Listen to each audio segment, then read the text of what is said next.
Assalamualaikum warahmatullahi wabarakatuh. Selamat pagi anak-anak. Kita berjumpa kembali dalam mata pelajaran IPA yang akan kita bahas materinya adalah manfaat tumbuhan dan hewan bagi kehidupan manusia. Baik anak-anak, sebelum kita mulai pelajaran pagi hari ini, maka ada baiknya kalian semuanya untuk berdoa sebelum memulai segala sesuatu, supaya kita mendapatkan ilmu yang bermanfaat serta barokah di dunia maupun di akhirat. Marilah kita berdoa sesuai dengan agama dan keyakinan kita masing-masing. Berdoa mulai. Berdoa. Pembahasan materi kita kali ini akan meliputi tentang manfaat hewan, manfaat tumbuhan, serta pelestarian tumbuhan dan hewan berdasarkan lingkungannya.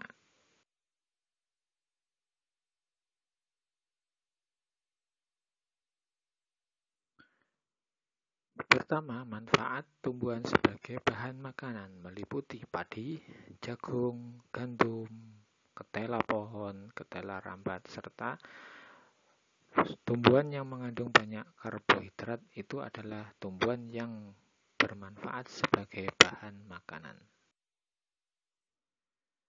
Yang kedua, tumbuhan sebagai bahan untuk pembuatan sandang atau pakaian meliputi kapas, rami, dan juga bambu ataupun jerami. Karena baru-baru ini ditemukan bahwasanya bambu bisa digunakan sebagai bahan untuk membuat baju, terutama pembuatan benangnya yang berasal dari serat-serat bambu. Yang ketiga, tumbuhan yang berfungsi sebagai bahan pembuatan bangunan atau yang dimanfaatkan untuk bahan bangunan. Banyak sekali sebenarnya tumbuhan ini, tetapi yang sering digunakan adalah pohon jati, pohon meranti, pohon bambu, dan juga pohon-pohon yang mempunyai kayu yang bersifat keras dan bisa digunakan sebagai bahan-bahan bangunan. Berikutnya, yaitu tumbuhan yang berfungsi sebagai bahan untuk pembuatan obat. Yang ada di gambar ini adalah gambar jahe serta gambar kumis kucing. Sebenarnya masih banyak sekali jenis-jenis tumbuhan yang bisa digunakan sebagai obat-obatan alternatif. Di antaranya yang serumpun dengan jahe adalah kencur, kunir, kunyit, temulawak, temu ireng, bangle yang bermanfaat sebagai bahan untuk menghilangkan penyakit beri-beri. Dan juga masih banyak sekali jenis-jenis tumbuhan lain yang juga bermanfaat sebagai bahan-bahan pengobatan. Berikutnya adalah tumbuhan yang bermanfaat sebagai bahan baku industri. Di antaranya adalah pohon karet, karena pohon karet bisa menghasilkan getah. Dan getah karet merupakan bahan utama dalam proses produksi yang membutuhkan bahan baku getah karet, yaitu seperti ban motor, ban mobil, maupun ban-ban alat transportasi yang lain kecuali bannya kereta api. Dan juga karet juga digunakan sebagai industri untuk pembuatan penghapus, kemudian pembuatan casing, itu juga membutuhkan bahan karet. Yang berikutnya adalah pinus. Pinus juga menghasilkan getah, di mana getah pinus itu nanti digunakan sebagai bahan melamin atau bahan pengkilap dari sebuah cat.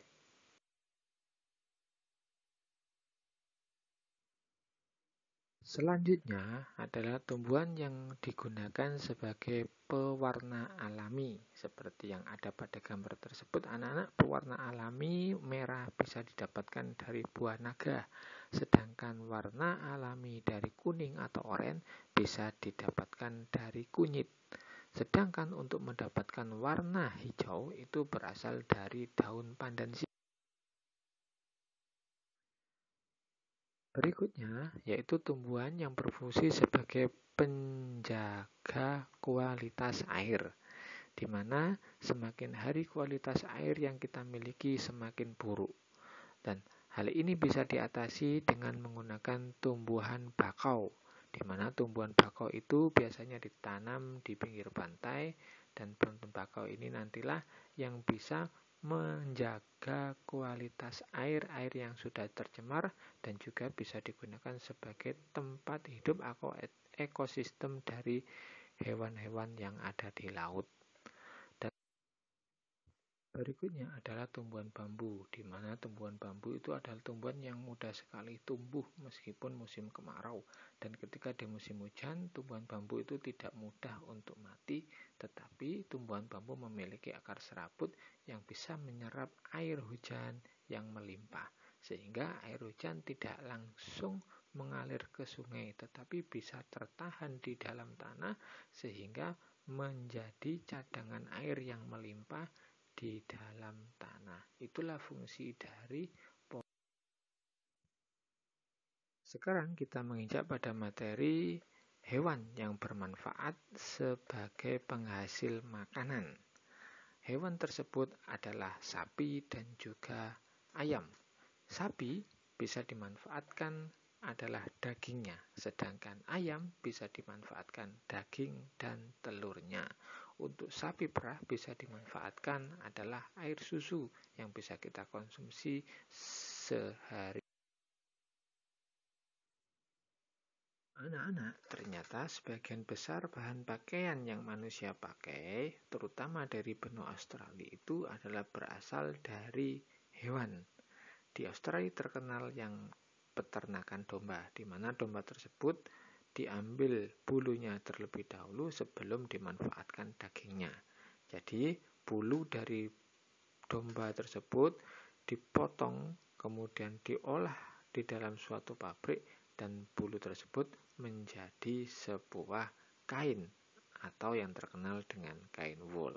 Selain itu, anak-anak, bahan pakaian juga bisa didapatkan dari kulit sapi. Selain kulit sapi, bahan pakaian bisa didapatkan dari rubah, dari binatang-binatang kecil yang lain, tetapi karena adanya undang-undang untuk melindungi hewan, sehingga pembuatan bahan pakaian yang berasal dari hewan tupai, rubah, itu tidak diperbolehkan. Maka untuk yang legal adalah bahan pakaian yang berasal dari domba maupun kuda. Adalah hewan yang sudah dimanfaatkan sejak zaman dahulu untuk diambil tenaganya maupun dagingnya. Sejak berabad-abad yang lalu, manusia menggunakan tenaga kuda untuk menarik kereta maupun untuk berkendara. Akan tetapi peran kuda sudah sedikit terkurangi ketika terjadinya revolusi industri, karena semua sudah digerakkan dengan mesin.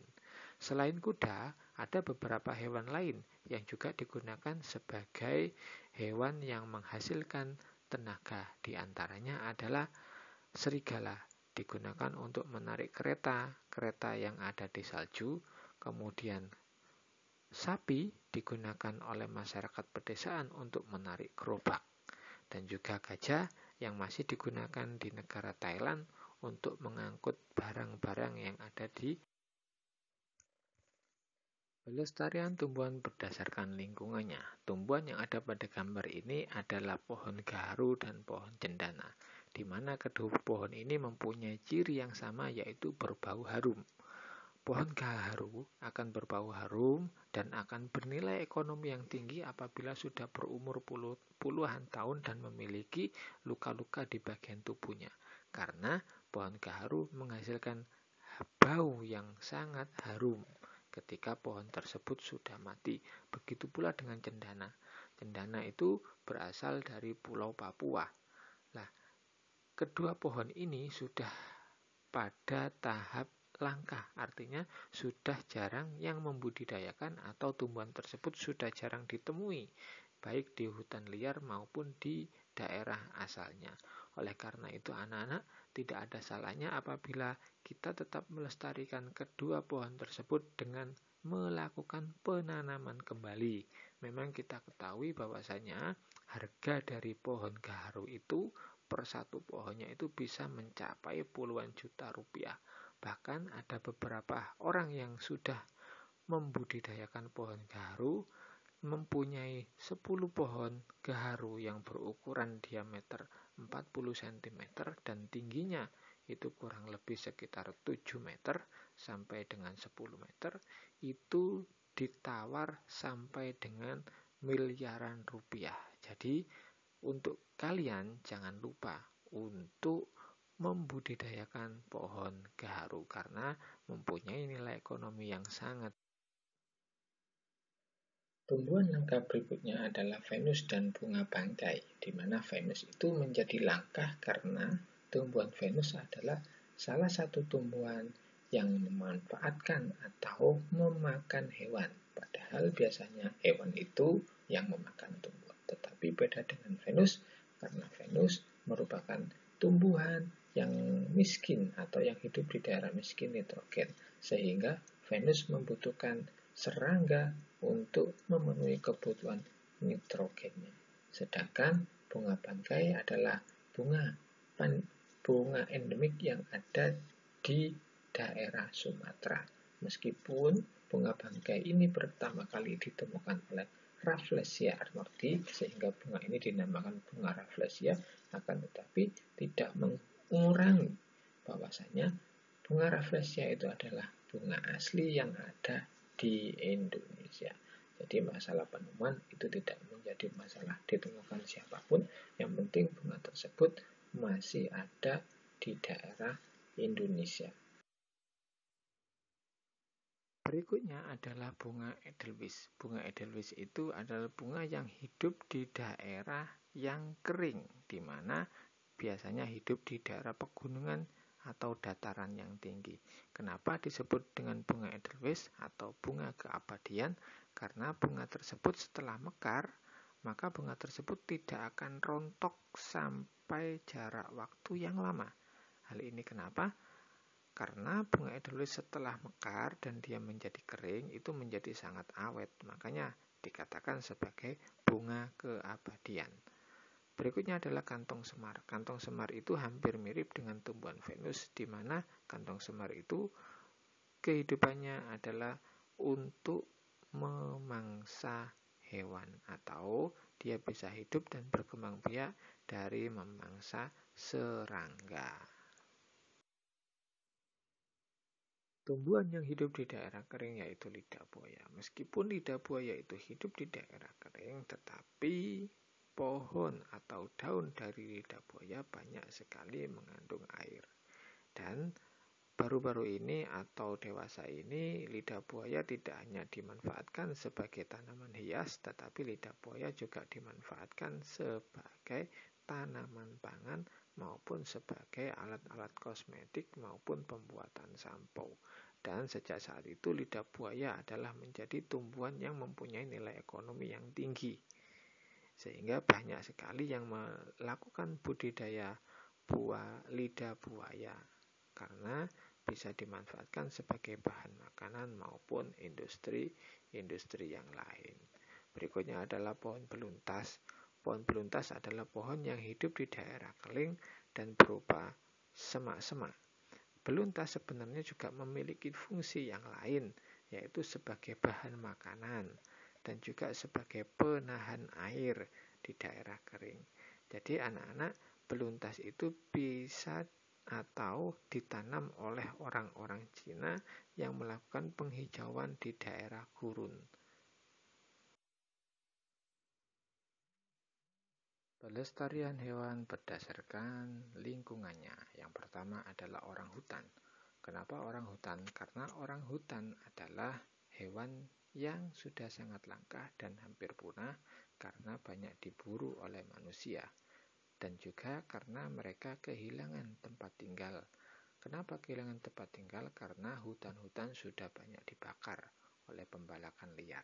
Berikutnya adalah burung cendrawasih, yaitu burung endemik dari Papua, di mana burung cendrawasih itu juga banyak diburu oleh manusia karena keindahannya. Dan kedua hewan ini merupakan hewan yang dilindungi oleh undang-undang. Sehingga apabila kita menemui orang yang memelihara dari kedua hewan ini, sebaiknya kita melaporkan pada pihak dan berwajib, karena tidak diperbolehkan memelihara hewan-hewan tersebut secara individu atau secara pribadi. Berikutnya adalah hewan komodo. Ada jenis hewan yang seharusnya tidak kita buru, yaitu biawak. karena biawak itu merupakan sejenis hewan yang menjadi predator alami dari ular-ular yang berbisa, contohnya ular kobra. Maka biawak tugasnya adalah untuk memangsa telur-telur ular kobra. Karena kita ketahui bahwa dewasa ini banyak sekali ular kobra yang berkeliaran di daerah perkotaan maupun di pinggir perkotaan atau perumahan-perumahan baru. Kenapa hal ini bisa terjadi? Karena ketika ular tersebut bertelur, maka ular tersebut tidak ada yang memangsa. Kenapa tidak ada yang memangsa? Karena biawaknya tidak ada, sehingga dengan mudahnya ular-ular berbisa tersebut berkembang biak. Karena tidak ada predator alaminya. Maka untuk itu anak-anak, ada baiknya kita membiarkan biawak agar tidak ada perkembangan dari ular-ular. Rangkong adalah burung endemik yang berada di daerah Aceh, di mana rangkong itu diburu manusia karena bentuk paruhnya yang sangat bagus dan juga dipercaya sebagai obat-obatan oleh masyarakat yang berada di daerah Hong Kong maupun Taiwan maupun Cina. Sehingga banyak sekali dari mereka yang berani membayar mahal para pemburu-pemburu di Indonesia, di mana ada sebuah kisah pemburu tersebut dulunya dia adalah berburu rangkong, tetapi karena ketika dia berburu rangkong, dia melihat rangkong meneteskan air mata ketika mau dibunuh, akhirnya pemburu tersebut tersadar dan sekarang dia menjadi penjaga hutan dari komunitas rangkong. Berikutnya adalah badak bercula. Badak bercula adalah hewan langka. Kenapa? Karena hewan tersebut sudah jarang kita temui baik di Indonesia maupun di negara-negara lain, kecuali di Afrika masih ada.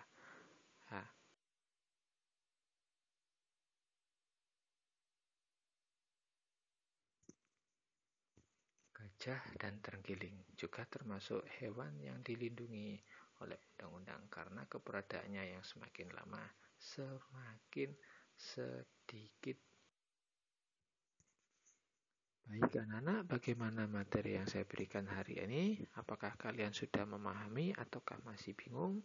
Apabila kalian masih bingung, kalian bisa mempelajari ulang. Tapi apabila kalian sudah memahami, kalian bisa mencari referensi yang lain yang bisa kalian gunakan sebagai sumber belajar ataupun pengayaan. Mungkin dari keterangan Bapak tadi ada beberapa yang kurang, kalian bisa mencarinya sendiri, mengeksplorasi sendiri, baik materi yang berasal dari internet maupun materi yang berasal dari buku pena maupun buku siswa yang sudah kalian miliki. Saya kira cukup anak-anak. Nanti di bagian akhir kalian bisa mengerjakan kuis untuk lebih mengetahui sampai di mana tingkat pemahaman kalian.